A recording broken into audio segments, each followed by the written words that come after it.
माता तुलसी को जल देते समय बोलने चाहिए। यह 3 शब्द सभी मनोकामनाएं पूर्ण हो जाती हैं। दोस्तों, पिछले वीडियो में हमने आपको माता तुलसी को जल देने के महात्म की कथा सुनाई है। आज के इस वीडियो में हम जानेंगे माता तुलसी को जल देते समय क्या बोलना चाहिए। एक बार की बात है, देवी सत्यभामा ने भगवान श्री कृष्ण से माता तुलसी को जल देने का महत्व पूछ लिया था। तब भगवान श्री कृष्ण ने उन्हें उसका महत्व सुना दिया था। आगे देवी सत्यभामा कहती हैं, हे स्वामी, आपने मुझे माता तुलसी को जल देने का महत्व तो बता दिया है, किंतु अब मेरे मन में यह जानने की जिज्ञासा हो रही है कि माता तुलसी को जल कैसे देना चाहिए। माता तुलसी को जल देने की सर्वोत्तम विधि कौन सी है तथा माता तुलसी को जल देने का मंत्र कौन सा है? कृपया आप मुझे इन सभी प्रश्नों का उत्तर दें। तब भगवान श्री कृष्ण देवी सत्यभामा से कहते हैं, हे प्रिय, जिस प्रकार से मैंने तुम्हें माता तुलसी का महात्म्य सुनाया है, उसी प्रकार से माता तुलसी को जल देते समय बोले जाने वाले मंत्र का भी बड़ा महत्व है। यह मंत्र केवल 3 शब्दों का है, किंतु इसका प्रभाव बहुत कल्याणकारी है। जो भी मनुष्य नित्य माता तुलसी को जल देते समय अपने मुख से केवल यह 3 शब्द बोल देता है, तो साक्षात लक्ष्मी उसके घर में प्रवेश करती है, उसकी दरिद्रता समाप्त हो जाती है, उसे धन धान्य की प्राप्ति होती है। वह मंत्र बताने से पूर्व मैं आपको माता तुलसी के इस मंत्र का महात्व सुनाता हूँ। इस महात्म को सुन लेने मात्र से ही मनुष्य के समस्त पाप नष्ट हो जाते हैं। उसे 100 वर्षों तक माता तुलसी को जल देने का पुण्य प्राप्त हो जाता है। इसीलिए देवी, आप इस कथा को ध्यान से पूरा जरूर सुने। देवी सत्यभामा कहती हैं, हे प्रभु, मैं इस कथा को पूरा अवश्य सुनूंगी। आप मुझे माता तुलसी के मंत्र का महत्व सुनाइए। श्री कृष्ण कहते हैं, हे देवी सत्यभामा, दक्षिण में एक अत्यंत शोभायमान नगरी थी। उस नगरी में सुशर्मा नाम का एक खोटी बुद्धि का ब्राह्मण रहता था, पापियों का। तो वह शिरोमणि था। उसका जन्म एक ऐसे ब्राह्मण परिवार में हुआ था जो पाप कर्म करने वाले शास्त्र ज्ञान से शून्य थे। वह जन्म से तो ब्राह्मण था, किंतु कर्म से वह अत्यंत दुराचारी था। वह न पूजा पाठ करता, न ध्यान करता, न जप, न होम और न ही अतिथियों का सत्कार करता था। उसके द्वार पर आए अतिथियों को बिना दान किए ही क्रूरतापूर्वक भगा देता था। स्त्री लंपट होने के कारण वह सदैव ही पराई स्त्रियों में आसक्त रहता था। उसे मदिरा पान करने की भी आदत थी। साथ ही वह मांस खाया करता था। वह दिन में खेत में काम करके पत्ते बेचकर जीविका चलाया करता था और रात्रि में वेश्याओं का सेवन करता था। इस प्रकार से उस ब्राह्मण ने अनेक वर्षों तक जीवन व्यतीत किया। फिर एक दिन वह दुर्बुद्धि सुशर्मा बेचने के पत्ते इकट्ठा करने के लिए एक आरशी की वाटिका में घूमने लगा और पत्ते तोड़ने लगा। तभी एक काल रूपधारी काले सर्प ने उस ब्राह्मण को काट लिया और उसी समय पर उसकी मृत्यु हो गई। उसके बाद 2 यम के दूत उसे लेने के लिए उस स्थान पर प्रकट हुए और उसे उठाकर यमलोक ले जाने लगे। मार्ग में वह यम दूतों के सामने बहुत विलाप करने लगा, हे दूतों, मुझे कहाँ ले जा रहे हो? मुझे छोड़ दो, मेरे प्राण बख्श दो। किंतु यमदूत उसे यह कहते हुए ले जाने लगे, अरे दुष्ट ब्राह्मण, तेरे पाप कर्मों के कारण तुझे सांप ने काट लिया है। अब यमराज तुझे अवश्य घोर नरक में डाल देंगे। फिर यम के दूत उस ब्राह्मण को लेकर यमलोक पहुंचते हैं और यमराज के सामने खड़े हो जाते हैं।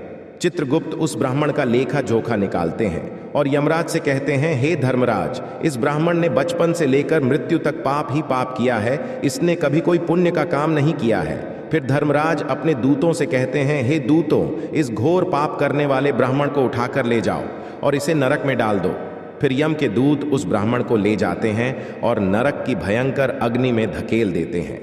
अनेक वर्षों तक नरक में सजा भुगतने के बाद उस ब्राह्मण को दूसरे जन्म में एक बैल का शरीर मिलता है।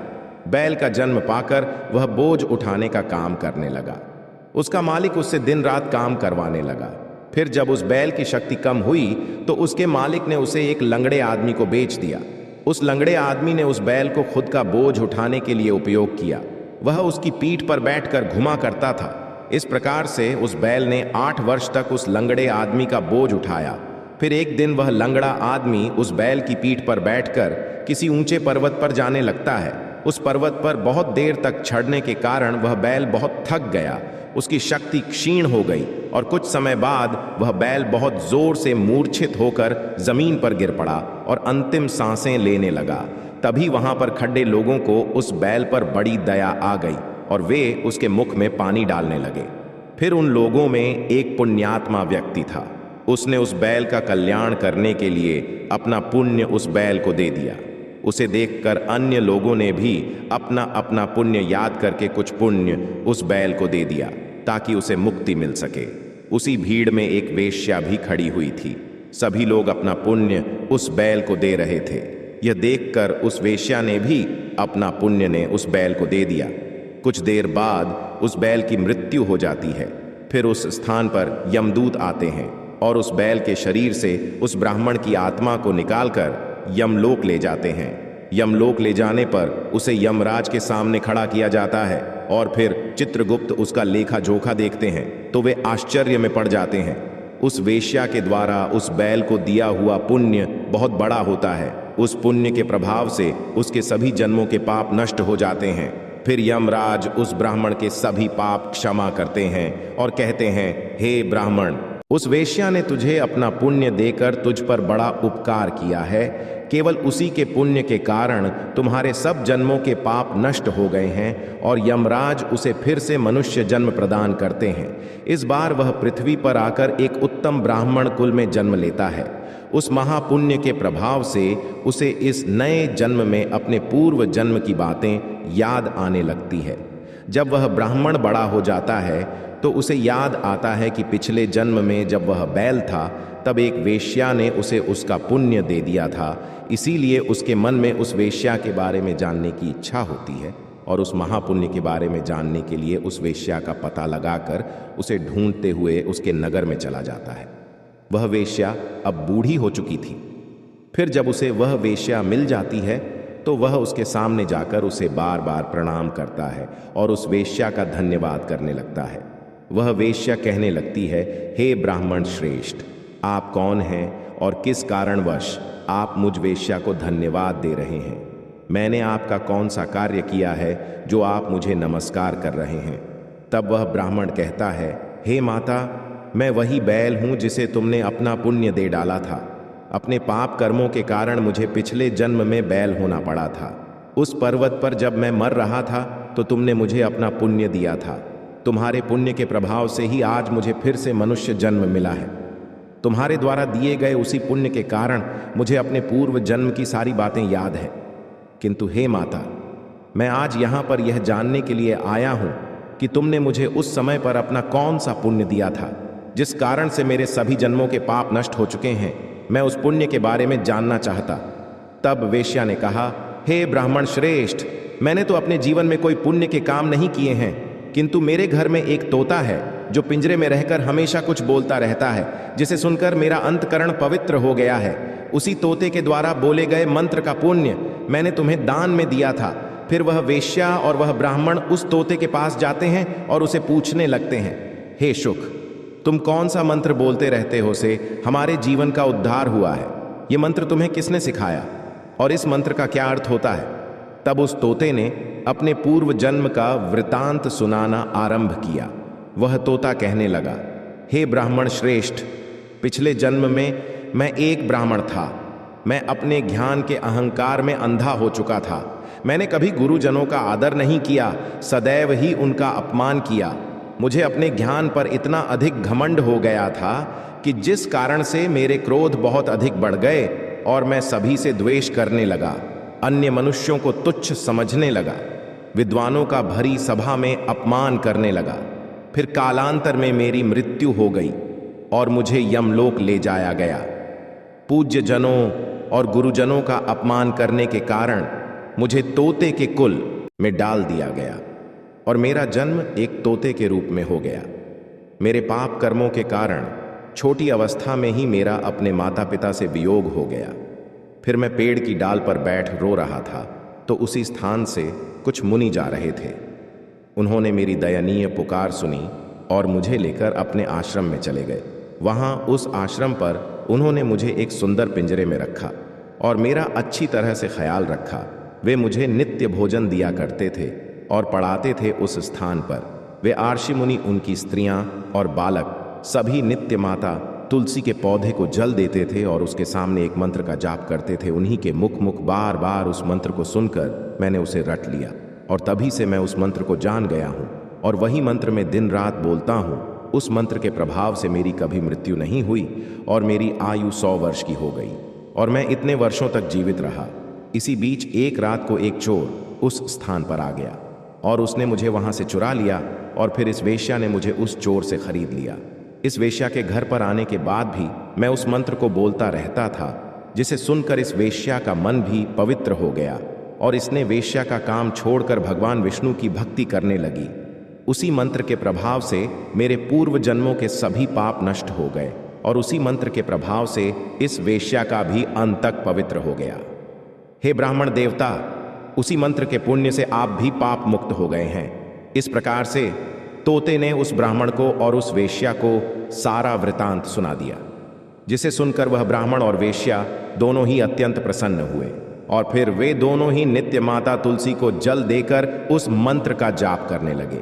फिर वह तोता, वेश्या और वह ब्राह्मण तीनों उस मंत्र के प्रभाव से दिव्य विमानों में बैठकर विष्णु लोक को चले गए। श्री कृष्ण कहते हैं, हे देवी सत्यभामा, देखा आपने, केवल माता तुलसी के इस मंत्र के प्रभाव से उस तोते के, उस वेश्या के और उस ब्राह्मण के सभी पाप नष्ट हो गए हैं। इसीलिए प्रत्येक मनुष्य को रोज माता तुलसी को जल देते समय इस एक मंत्र का उच्चारण अवश्य करना चाहिए। हे देवी, वह मंत्र इस प्रकार है, इसे तुम ध्यान से सुनो। ओम वृंदावन स्वाहा, ओम वृंदावन स्वाहा। श्री कृष्ण कहते हैं कि जो भी स्त्री नित्य माता तुलसी के समक्ष इस मंत्र का उच्चारण करेगी वह सौभाग्यशाली बनेगी। जो भी पुरुष माता तुलसी के सामने इस मंत्र का उच्चारण करेगा उसे अक्षय धन की प्राप्ति होगी। जिस घर के सामने नित्य माता तुलसी की पूजा की जाएगी उस घर में साक्षात लक्ष्मी का वास होगा। माता तुलसी का यह मंत्र राजकल्प तरु है, यह समस्त फलों को प्रदान करने वाला है। अतः जो भी माता तुलसी के सामने इस मंत्र का उच्चारण करेगा उसे संपूर्ण सिद्धियां प्राप्त होगी। स्त्रियों को सदैव ही स्नान करके अपने बाल बांधकर मांग में सिंदूर भरकर नित्य माता तुलसी को जल देना चाहिए और इस मंत्र का उच्चारण करना चाहिए। रोज माता तुलसी के पौधे की परिक्रमा करनी चाहिए, इससे सभी दोष नष्ट हो जाए। जाते नित्य शाम के समय माता तुलसी के पास दीपक जलाना चाहिए और माता तुलसी के पास बैठकर भगवान विष्णु की आराधना करनी चाहिए। माता तुलसी के पास दीपक जलाने से मनुष्य को धन धान्य की प्राप्ति होती है। हजारों अमृत के घड़ों से नहलाने पर भी श्री हरि को उतनी तृप्ति नहीं होती जितनी वे मनुष्यों के द्वारा माता तुलसी का एक पत्ता चढ़ाने से प्राप्त करते हैं। 1000 गाय के दान से मानव जो फल प्राप्त करता है वही फल माता तुलसी पत्र के दान से पा लेता है। जो मृत्यु के समय अपने मुख में माता तुलसी पत्र का जल पा जाता है वह संपूर्ण पापों से मुक्त होकर श्री कृष्ण के धाम जाता है। श्री कृष्ण कहते हैं, पूर्णिमा, अमावस्या, द्वादशी और सूर्य संक्रांति के दिन मध्याह्न काल, रात्रि और अशौच के समय तेल लगाकर बिना स्नान किए अथवा बिना हाथ पैर धोए रात्रि के वस्त्र पहनकर माता तुलसी के पत्र तोड़ता है वह महापाप होता है। श्राद्ध, व्रत, दान, प्रतिष्ठा तथा देव पूजा के लिए तोड़े हुए माता तुलसी पत्र बासी होने पर भी 3 रात्रि तक पवित्र ही रहते हैं। माता तुलसी का एक एक पत्ता न तोड़कर पत्तियों के साथ अग्रभाग को तोड़ना चाहिए। माता तुलसी की मंजरी सब फूलों से बढ़कर मानी जाती है। मंजरी तोड़ते समय उसमें पत्तियों का रहना भी आवश्यक माना गया है। पूज्य भाव से पौधे को हिलाए बिना माता तुलसी के अग्रभाग को तोड़ना चाहिए, इससे पूजा का फल लाख गुना बढ़ जाता है। माता तुलसी के पत्तों को कभी नाखून से नहीं तोड़ना चाहिए, इससे पाप लगता है।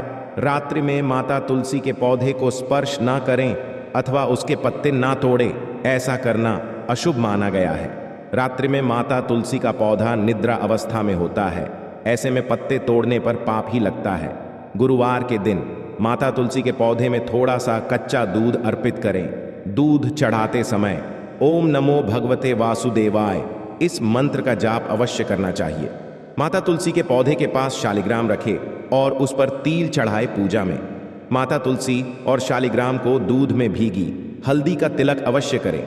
शालिग्राम पर माता तुलसी पत्र रखकर चंदन लगाना चाहिए। अगर कोई महिला मासिक धर्म से है तो वह माता तुलसी की पूजा न करे। मासिक धर्म के दौरान माता तुलसी को स्पर्श करने से घोर पाप लगता है, इससे स्त्री की दुर्गति होती है। तो दोस्तों, इस प्रकार से भगवान श्री कृष्ण ने देवी सत्यभामा को माता तुलसी को जल देने के मंत्र का महात्म्य सुनाया है। ये कथा आपको कैसी लगी? कमेंट करके अवश्य बताएं। अगर यह जानकारी अच्छी लगी तो वीडियो को लाइक जरूर करें। कमेंट में जय श्री कृष्ण, जय माता तुलसी जरूर लिखें। साथ ही चैनल को सब्सक्राइब करें। आप सभी का धन्यवाद। माता तुलसी को जल देते समय बोलने चाहिए यह 3 शब्द, सभी मनोकामनाएं पूर्ण हो जाती हैं। दोस्तों, पिछले वीडियो में हमने आपको माता तुलसी को जल देने के महात्मा की कथा सुनाई है। आज के इस वीडियो में हम जानेंगे माता तुलसी को जल देते समय क्या बोलना चाहिए। एक बार की बात है, देवी सत्यभामा ने भगवान श्री कृष्ण से माता तुलसी को जल देने का महत्व पूछ लिया था। तब भगवान श्री कृष्ण ने उन्हें उसका महत्व सुना दिया था। आगे देवी सत्यभामा कहती हैं, हे स्वामी, आपने मुझे माता तुलसी को जल देने का महत्व तो बता दिया है, किंतु अब मेरे मन में यह जानने की जिज्ञासा हो रही है कि माता तुलसी को जल कैसे देना चाहिए, माता तुलसी को जल देने की सर्वोत्तम विधि कौन सी है तथा माता तुलसी को जल देने का मंत्र कौन सा है। कृपया आप मुझे इन सभी प्रश्नों का उत्तर दें। तब भगवान श्री कृष्ण देवी सत्यभामा से कहते हैं, हे प्रिय, जिस प्रकार से मैंने तुम्हें माता तुलसी का महात्मा सुनाया है, उसी प्रकार से माता तुलसी को जल देते समय बोले जाने वाले मंत्र का भी बड़ा महत्व है। यह मंत्र केवल 3 शब्दों का है, किंतु इसका प्रभाव बहुत कल्याणकारी है। जो भी मनुष्य नित्य माता तुलसी को जल देते समय अपने मुख से केवल यह 3 शब्द बोल देता है, तो साक्षात लक्ष्मी उसके घर में प्रवेश करती है, उसकी दरिद्रता समाप्त हो जाती है, उसे धन धान्य की प्राप्ति होती है। वह मंत्र बताने से पूर्व मैं आपको माता तुलसी के इस मंत्र का महात्व सुनाता हूँ।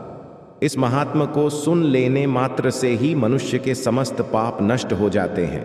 उसे 100 वर्षों तक माता तुलसी को जल देने का पुण्य प्राप्त हो जाता है। इसीलिए देवी, आप इस कथा को ध्यान से पूरा जरूर सुने।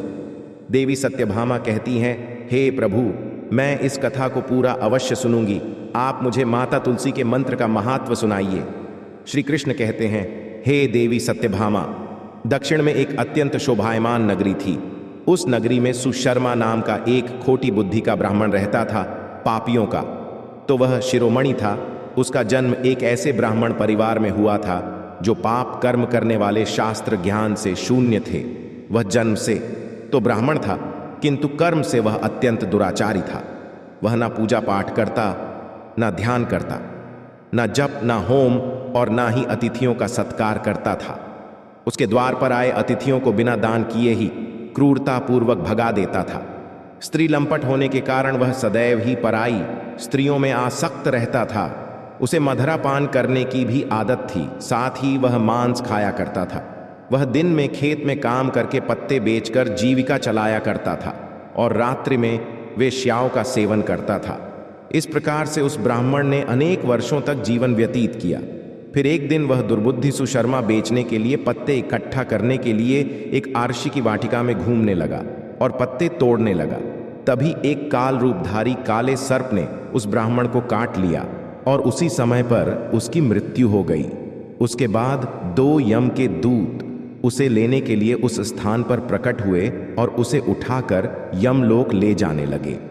मार्ग में वह यम दूतों के सामने बहुत विलाप करने लगा, हे दूतों, मुझे कहाँ ले जा रहे हो? मुझे छोड़ दो, मेरे प्राण बख्श दो।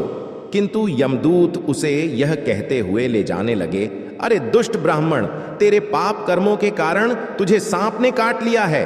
अब यमराज झे अवश्य घोर नरक में डाल देंगे। फिर यम के दूत उस ब्राह्मण को लेकर यमलोक पहुंचते हैं और यमराज के सामने खड़े हो जाते हैं। चित्रगुप्त उस ब्राह्मण का लेखा जोखा निकालते हैं और यमराज से कहते हैं, हे धर्मराज, इस ब्राह्मण ने बचपन से लेकर मृत्यु तक पाप ही पाप किया है। इसने कभी कोई पुण्य का काम नहीं किया है।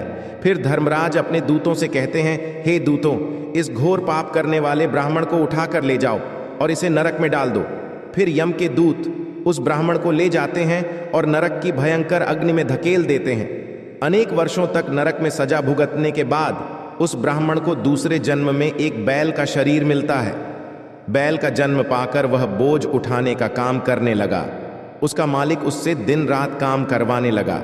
फिर जब उस बैल की शक्ति कम हुई तो उसके मालिक ने उसे एक लंगड़े आदमी को बेच दिया। उस लंगड़े आदमी ने उस बैल को खुद का बोझ उठाने के लिए उपयोग किया। वह उसकी पीठ पर बैठकर घुमा करता था। इस प्रकार से उस बैल ने 8 वर्ष तक उस लंगड़े आदमी का बोझ उठाया।